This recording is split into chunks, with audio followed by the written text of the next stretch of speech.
One of the things that's hard for a teacher is to know what goes on at home when students are practicing their pieces.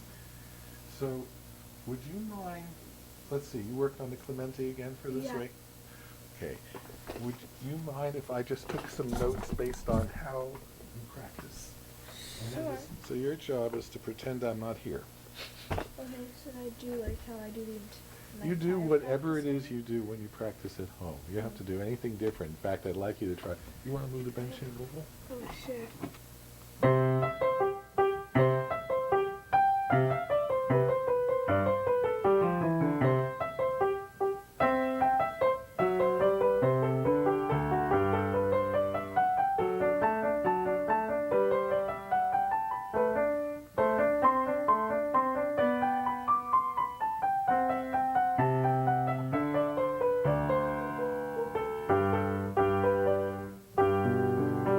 First thing I notice is that there's a huge level of energy and enthusiasm involved when you play, which is a wonderful thing that you possess.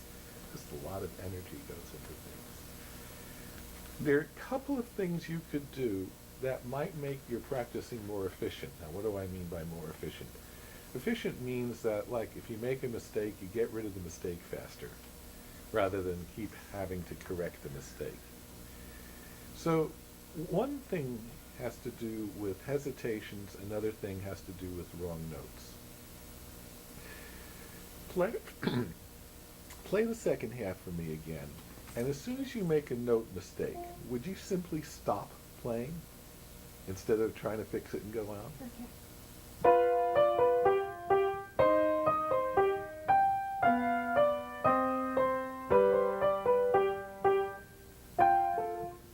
So that qualifies as sort of a hesitation. It's not quite a mistake.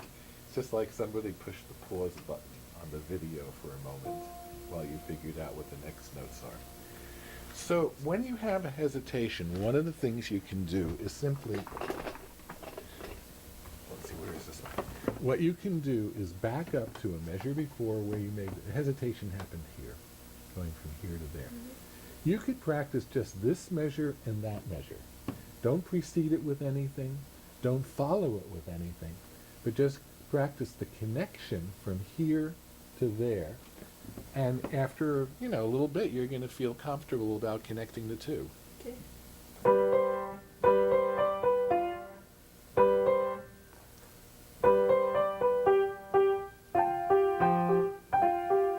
So that was a little better.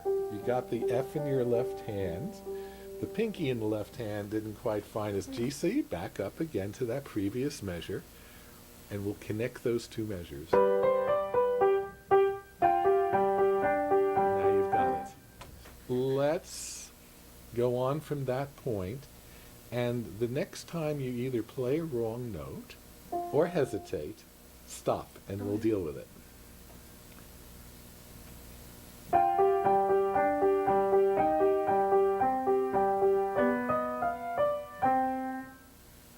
So now that's a third type of thing. That was not quite a hesitation. It was more of a, I slowed the tempo down a little bit because I'm less sure about what notes to play in that measure than in the measure before.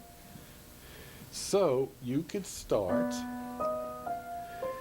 The trick here isn't so much what you do in this measure, is whether you can keep going in the same speed that that was. So can you start either here or here, and see if you can get this measure to start being in the same speed as those measures.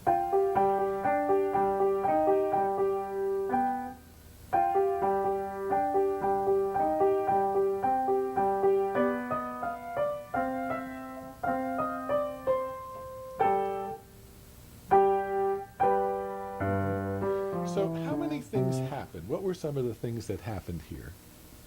Slow down. You slowed down a little bit. The wrong note. Played a wrong note there. All right. So I'm going to take the procedure we just used about going from there to there. I'm going to narrow it down. Can you go from here? This is a little trickier. Here to there. Wait, here. There? Yeah, it's somewhere in the middle of that measure.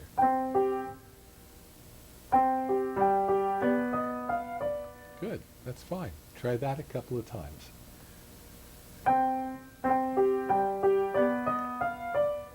Fine. One more time just to cement it in place. C in the left hand. You didn't start with the C. Good. Now let's try one run through of this measure by itself, because now I'm not worried about this connection. I'm concerned this time whether we get the right notes there. So let's start there. Now, by the way, it's perfectly okay to write in a flat sign in front of that E. It's allowed.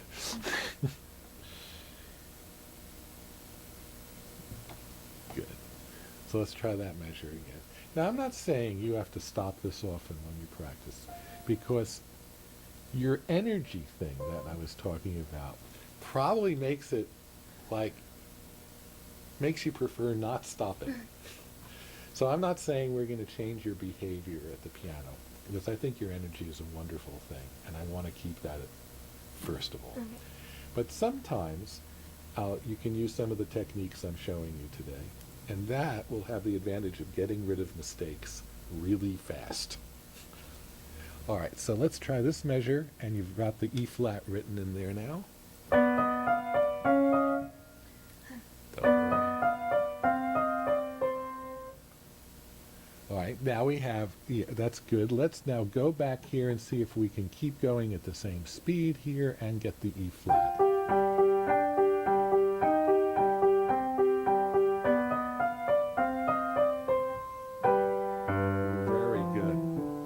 So you see how rapidly you can learn things if you just use some of these techniques?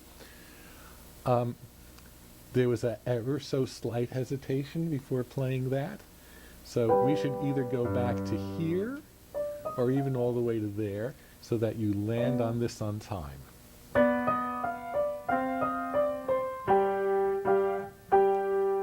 So now, yes.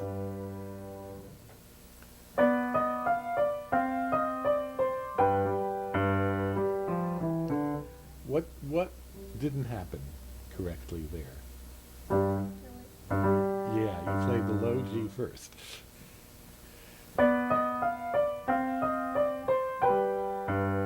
If you have only one way to do something, then you're stuck. If you have only two ways of doing something, it becomes a dilemma.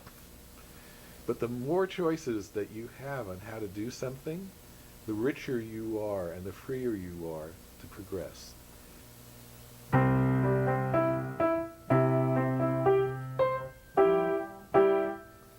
So I'm guessing that your left hand is waiting you're waiting too long before you think about moving that up to the G. So maybe you could get the G prepared under your thumb earlier through here someplace.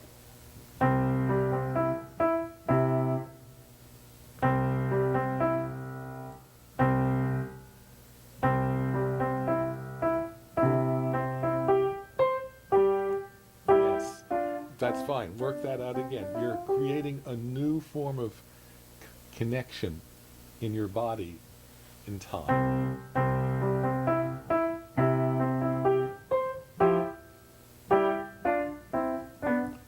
So this is a very simple solution. Don't play this note until your eye looks down at your thumb in your left hand and sees that it's ready to play the G and not the F.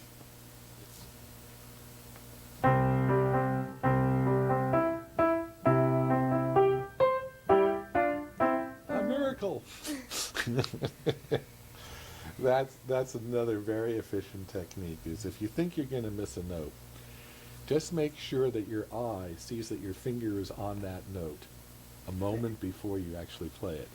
All right, so now let's try this. Bum, bum, bum, bum, bum.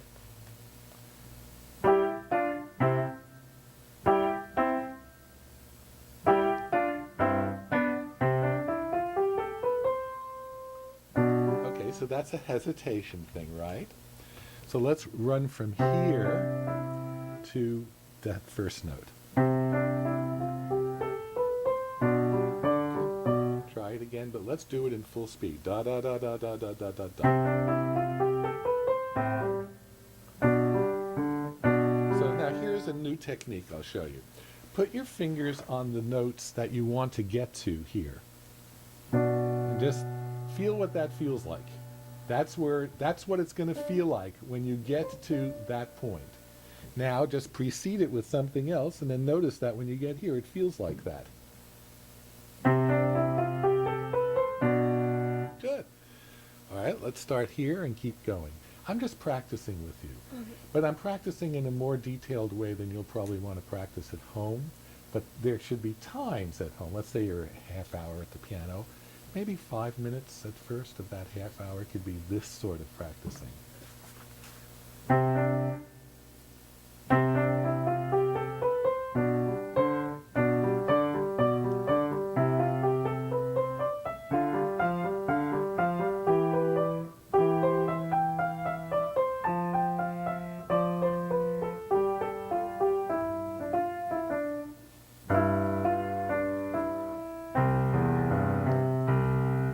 Let's see how good your memory is for what things went wrong. Starting maybe here. We pretty much solved this one. Yes, you didn't quite get the octave there. So to solve that one, can you just, let me borrow your thumb and your pinky, play C and C and D and D and E and E and F and finally G and G. Now notice how that, play your right hand from here. C and then C, because there's the other C there, right? And now this is the D measure. And then the E measure. And then the F measure. And finally a G major. G measure, I mean. Well, let's start there again and see if that begins to help. So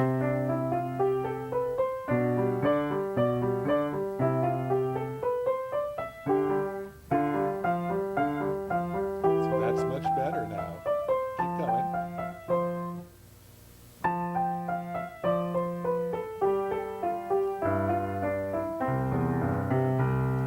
So now, here's another little thing to think about.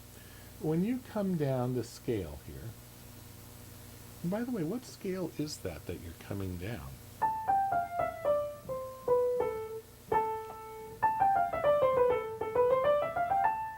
A minor. Sort of A minor, yeah. It's actually C major. The only thing about it is it didn't start on a C. Like, play me this. That's a C major scale starting on a C. Now play me, that's a C major scale starting on an A. Give me a C major scale starting on a G. And on an F. On an E. Good for you. You can use portions of the scale. The scale doesn't always have to start.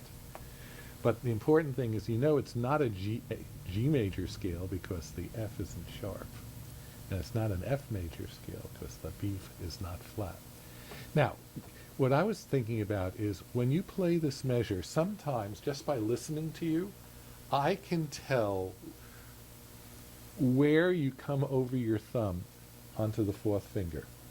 I can tell from the sound of it. And I don't want to be able, that time I couldn't tell. And on this, bobble, bobble, bobble, bobble, you can just let your wrist sort of bobble back and forth that way. Bobble, bobble, bobble, bobble.